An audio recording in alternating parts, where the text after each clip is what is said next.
Bonjour à tous, j'espère que votre journée s'est bien passée ou que votre journée se démarre bien, dépendamment du moment où vous nous regardez.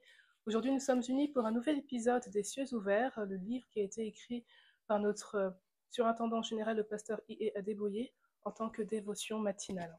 Aujourd'hui, nous sommes le lundi 9 décembre et le thème est la sagesse pieuse et la sagesse mondaine. Donc, on fait la différence entre la sagesse pieuse, donc qui vient de Dieu, et la sagesse mondaine. Avant de commencer, nous allons remettre l'enseignement entre les mains de Dieu.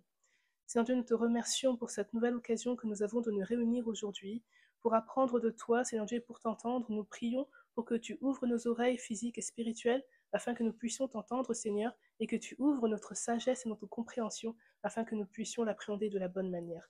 Seigneur Dieu, nous remettons cet enseignement entre tes mains, que ton nom soit glorifié. Au nom de Jésus-Christ, nous avons prié. Amen. Donc, comme je disais, le thème d'aujourd'hui est la sagesse pieuse et la sagesse mondaine. Donc, on fait la différence entre la sagesse qui vient de Dieu et la sagesse mondaine qui vient du monde. Notre Père dans la foi nous invite à regarder le verset à mémoriser qui se trouve dans 1 Corinthiens, chapitre 3, au verset 19. Il est écrit « Car la sagesse de ce monde est une folie devant Dieu. Aussi est-il écrit, il prend les sages dans leur ruse. » Donc là, on voit que lorsque les êtres humains pensent qu'ils ont autant de sagesse que Dieu, finalement, Dieu révèle leur folie. Ensuite, nous sommes invités à regarder le passage qui se trouve dans 1 Corinthiens, chapitre 1, du verset 25 au verset 29. Nous allons lire la parole de Dieu, qui dit « Aussi est-il écrit, je détruirai la sagesse des sages, et j'anéantirai l'intelligence des intelligents. Où est le sage? Où est le scribe? Où est le disputeur de ce siècle? Dieu n'a-t-il pas convaincu de folie la sagesse du monde? Car puisque le monde avec sa sagesse n'a point connu Dieu dans la sagesse de Dieu, il a plu à Dieu de sauver les croyants par la folie de la prédication. Les Juifs demandent des miracles et les Grecs cherchent la sagesse. Nous, nous prêchons Christ crucifié, scandale pour les Juifs et folie pour les païens. Mais puissance de Dieu et sagesse de Dieu pour ceux qui sont appelés tant Juifs que Grecs. Car la folie de Dieu est plus sage que les hommes et la faiblesse de Dieu est plus forte que les hommes. Donc là, c'est un passage qui nous rappelle que parfois même, en déclarant juste qu'on est chrétien, en faisant aussi des prédications, en parlant de Dieu, parfois le monde peut nous prendre pour des fous, alors qu'en fait, on parle vraiment de la sagesse de Dieu. Donc là, c'est un exemple aussi pour voir quelle est la différence entre la sagesse qui émane de Dieu et la sagesse qui émane du monde. Ensuite, dans l'enseignement, notre Père dans la foi nous invite aussi à lire Ecclésiaste 7, verset 19, qui dit « La sagesse rend le sage plus fort que 10 chefs qui sont dans une ville. » Donc là, on voit que l'Écriture dit qu'un homme qui est sage est plus fort que plusieurs hommes, voire même 10 ou plus, ce qui montre que la sagesse, à la base, est une bonne chose. Et dans 1 Corinthiens, chapitre 1, verset 20, la Bible dit « Où est le sage? Où est le scribe? Où est le disputeur de ce siècle? Dieu n'a-t-il pas convaincu de folie la sagesse du monde ?» Donc là, on voit qu'il y a la sagesse du monde qui est quelque part le fait que l'homme pense ou prétend être plus sage que Dieu ou même pouvoir se comparer à la sagesse de Dieu. Et c'est en cela la folie en fait.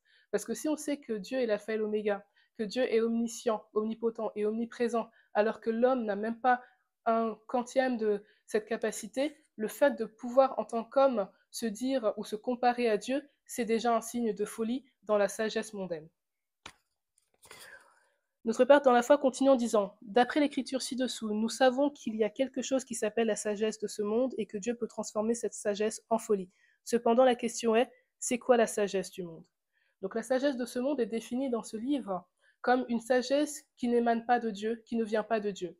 Ça peut être aussi des préceptes, des instructions, des pensées, des philosophies qui n'ont rien à voir avec la pensée de Dieu, avec la sagesse de Dieu, avec les écrits de Dieu ou avec la parole de Dieu. Dans la vie de tous les jours, on peut le voir aussi avec des personnes qui s'autoproclament prophètes ou même coachs ou autres et qui vont déclarer des choses pour vous motiver ou vous paraître intelligents qui en fait ne sont pas en accord avec la parole de Dieu et qui au final amènera cette personne ou la personne qui écoute à sa chute. Donc là, c'est la folie, c'est la sagesse de la folie, c'est la sagesse de ce monde qui est en fait sagesse-folie. Et donc, il est écrit que certaines personnes se vantent en affirmant que leur genre de sagesse est meilleur aussi que celle de Dieu. Parfois, on peut voir aussi dans le monde, quand on se déclare en tant que chrétien, et des fois on va débattre avec des personnes qui ne sont pas croyants, ben parfois on peut voir aussi cette sagesse mondaine qui est vraiment perçue comme une bonne sagesse aux yeux des hommes qui ne sont pas croyants, alors qu'en fait c'est une folie.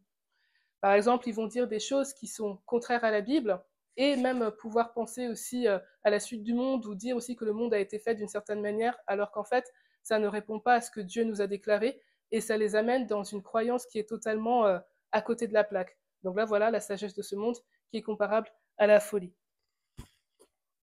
Ensuite, notre Père dans la foi nous explique aussi qu'il y a des personnes qui vont vanter leur propre méthode, leur propre savoir, par exemple, pour accéder à un poste plus vite ou pour avoir un revenu plus rapidement que le pieux.